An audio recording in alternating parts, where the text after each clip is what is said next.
मन में उठ रहे सवालों को कैसे शांत करें, बेचैनी को कैसे शांत करें। इस कहानी में मैं आपको ऐसी 4 आदतों के बारे में बताने वाली हूँ जिसे आप अपने जीवन में अपनाकर एक अच्छी जिंदगी जी सकते हैं और अच्छे काम में अपना जीवन व्यतीत कर सकते हैं। इसके पहले आप मेरे चैनल पर नए हैं तो वीडियो को लाइक शेयर और चैनल को सब्सक्राइब जरूर करें। और आप बुद्ध को मानते हैं तो नमो बुद्धाय कमेंट बॉक्स में जरूर लिखें। तो चलिए शुरू करते हैं आज के इस वीडियो को। एक बार किसी राज का राजकुमार महात्मा बुद्ध के पास आता है और वह महात्मा बुद्ध से कहता है, आप हमेशा कहते रहते हैं कि ध्यान करो ध्यान करो, लेकिन मेरे लिए ध्यान करना तो दूर की बात है। मैं कुछ समय के लिए अपनी आंखें बंद करके शांति से भी नहीं बैठ पाता हूँ। मेरा मन इतना बेचैन है कि यह हर समय कुछ न कुछ सोचते रहता है। मैं जब भी ध्यान करने बैठता हूँ तो मेरे अंदर विचारों का तूफान आने लगता है। लोग के बारे में सोचकर, अपने जीवन की बीती घटनाओं के बारे में और अपने भविष्य के बारे में, और ऐसे ही न जाने कितने सारे अजीबोगरीब विचार लगातार मेरे मन में आते रहते हैं। मैं इन्हें रोकने की बहुत कोशिश करता हूँ, लेकिन जब मैं इन्हें रोकने में असफल हो जाता हूँ तो मैं ध्यान को तोड़कर बैठ जाता हूँ। इतनी बातें कहने के बाद वह महात्मा बुद्ध की ओर देखता है और कहता है, बुद्ध आप मेरी इस समस्या का कोई समाधान बताएं। बुद्ध ने कहा, मैं क्या समाधान बता सकता हूँ। सोचो, तुम्हारा ही मन है, लेकिन यह तुम्हें कुछ देर तक आंख बंद करके बैठने भी नहीं देता है। कितना आजाद कर रखा है तुमने इसे। राजकुमार ने कहा, बुद्ध मैंने बहुत सोचा, लेकिन मुझे अपनी इस समस्या का कोई समाधान समझ नहीं मिला, इसीलिए मैं आपकी शरण में आया हूँ। अब आप ही कोई रास्ता दिखाएं। बुद्ध ने कुछ देर तक राजकुमार के चेहरे की तरफ बड़े ध्यान से देखा और फिर कहा, ठीक है, तुम ये 4 आदतें छोड़ दो, मैं फिर तुम्हारा मन लगने लगेगा। राजकुमार पूरे ध्यान लगाकर बुद्ध की बातें।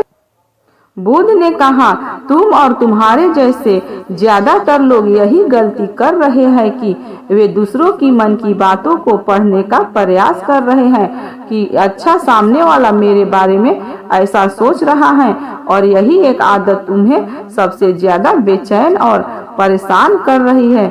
ज्यादातर उत्सवों पर लोग दूसरे के मन की बातों को गलत और नकारात्मक तरीके से ही पढ़ते हैं। जैसे कि लोग अक्सर सोचते हैं कि दूसरे लोग उनकी तरक्की से जलते हैं, उसे नीचा दिखाना चाहते हैं, उसे पसंद नहीं करते, उसकी मदद नहीं करना चाहते, और ऐसी ही न जाने कितनी सारी नकारात्मक बातें ये लोग दूसरे के प्रति अपने अंदर बैठा लेते हैं। फिर उनके बारे में ही सोचते रहते हैं, उनसे बदला लेने की तरीके सोचते रहते हैं, उन्हें नीचा दिखाने के मौके ढूंढते रहते हैं, और दूसरों के प्रति यही नकारात्मक सोच इन्हें दुखी करती है, और फिर ये लोग बेचैनी महसूस करते हैं। इसीलिए दूसरे लोग क्या सोच रहे हैं इसका अनुमान लगाना बंद करो। दूसरे लोग के विचारों को पढ़ने की कोशिश करना बंद करो। अगर पढ़ना ही है तो खुद के विचारों को पढ़ना शुरू करो कि तुम्हारे अंदर क्या चल रहा है। कहीं तुम नकारात्मक सोच, शिकायत या बुराई करने जैसी आदत के शिकार तो नहीं हो रहे हो। बुद्ध ने कहा, दूसरी आदत, लोगों को असफल पर हंसना तो लोग का धर्म है, क्योंकि अगर तुम सफल हो जाते तो यही लोग वो है जो तुम्हारी तारीफ करते हैं, तुम्हें सम्मान देते हैं, तुम पर गर्व करते हैं। अगर तुम अपनी सफल होने पर दूसरे से तारीफ की उम्मीद करते हो तो अपनी असफल पर उनको हंसने से तुम्हें दुखी नहीं होना चाहिए। और समस्या ही यही है कि हम इंसान असफल को बुरा मानते हैं, जबकि असफल होना सफल होने से भी ज्यादा जरूरी है, क्योंकि बिना असफल हुए सफल इंसान के अंदर घमंड और दूसरों को खुद से छोटा समझने की भावना पैदा करती है, जबकि असफलता हमें विनम्र रहना, धैर्य रखना और लगातार प्रयास करना सिखाती है। इसीलिए असफल को बुरा मत समझो। और अगर तुम्हारे मन में सफल होने की संभावना नहीं है तो इसका अर्थ है कि तुमने अपना लक्ष्य अपनी क्षमताओं से छोटा बनाया है। और अगर लोग तुम पर हंस नहीं रहे हैं, तुम्हें ताने नहीं मार रहे हैं, तुम्हारी बुराई नहीं कर रहे हैं, तो तुम अंदर से मरे हुए हो। तुम अपने मानसिक सीमाओं से बाहर जाकर कुछ नया करने का प्रयास नहीं कर रहे हो, क्योंकि असफल भी वही होता है जो कुछ नया करने का प्रयास करता है। और एक बात हमेशा याद रखना, अगर तुम्हारे अंदर असफल होने का साहस नहीं है तो तुम कभी भी बड़ा लक्ष्य हासिल नहीं कर सकते जो तुम करना चाहते हो। इसीलिए असफल होने और लोगों के हंसने से डरना बंद कर दो। बुद्ध ने आगे कहा, लोगों को लगता है कि वो समय को काट रहे हैं, लेकिन असल में समय हर बार उन्हें काट रहा है।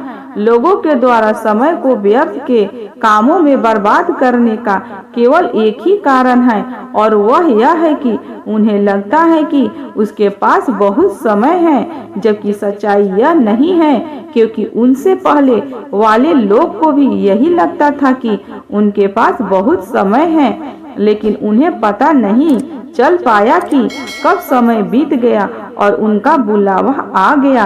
और जब तक उन्हें अपनी गलती का एहसास हुआ तब तक समय उनके हाथ से निकल चुका था।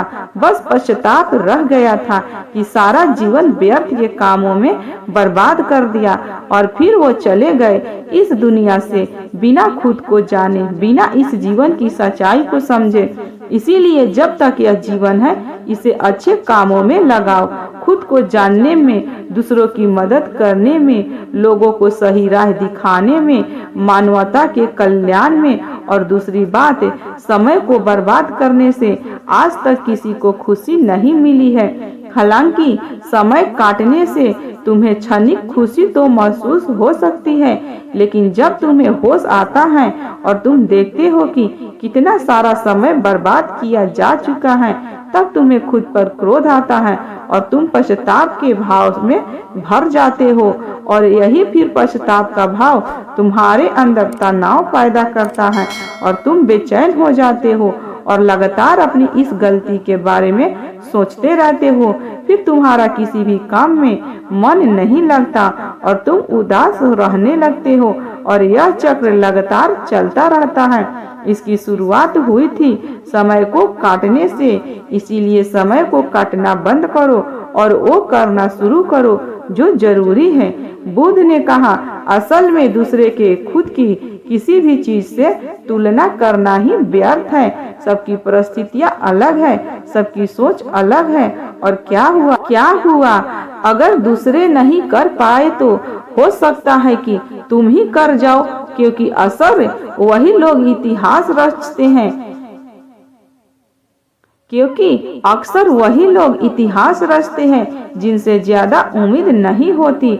और फिर हो सकता है कि जिन्हें तुम बड़ा समझ रहे थे, जिनके लिए तुम सोच रहे थे कि उसने बहुत मेहनत की है, बहुत प्रयास किया है, उसने कभी उतना प्रयास किया ही ना हो, केवल मेहनत करने का दिखावा किया हो।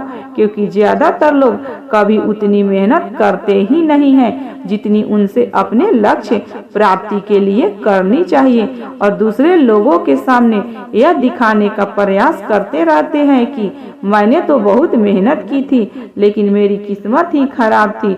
और यही वो लोग हैं जो दूसरे को बातों ही बातों में कहते रहते कि जब इतनी मेहनत करने के बाद मैं सफल नहीं हो पाया तो तुम कैसे हो पाओगे।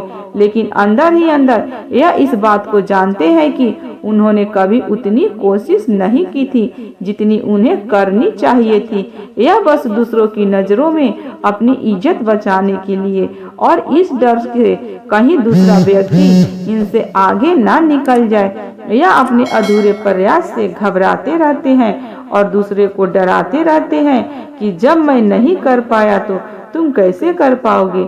इसीलिए किसी दूसरे असफल व्यक्ति को देखकर यह सोचना छोड़ दो कि तुम सफल नहीं हो पाओगे। तुम बस अपना सर्वश्रेष्ठ प्रयास करो और बाकी सब समय पर छोड़ दो। बुद्ध ने आगे कहा, अगर तुमने यह 4 आदत छोड़ दी तो तुम्हारा मन एकदम शांत हो जाएगा और फिर तुम जहाँ चाहो वहाँ अपना मन लगा सकते हो।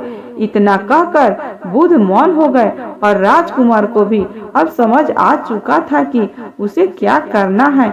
उसने मन ही मन उन 4 आदतों को छोड़ने का निश्चय किया और बुध का धन्यवाद वहां से देकर चला गया। दोस्तों, इस कहानी से हमें यह शिक्षा मिलती है कि हमें यह नहीं सोचना चाहिए कि लोग मेरे बारे में क्या सोच रहे हैं। अगर मैं कोई काम करता हूँ तो लोग इसे कम को लेकर हंसेंगे। इसके अलावा हमें अपना व्यर्थ ही समय बर्बाद नहीं करना चाहिए। इसके अलावा हमें कभी भी यह नहीं सोचना चाहिए कि अगर किसी व्यक्ति से कोई काम नहीं हो पाया है तो मैं उसे नहीं कर पाऊंगा। अगर दोस्तों आप मेहनत से किसी भी काम को करते हैं तो कोई भी काम छोटा या बड़ा नहीं होता और एक ना एक दिन सफल अवश्य मिलती है। कहानी अच्छी लगी तो दोस्तों अपने दोस्तों और रिश्तेदारों के साथ जरूर शेयर करें। धन्यवाद दोस्तों।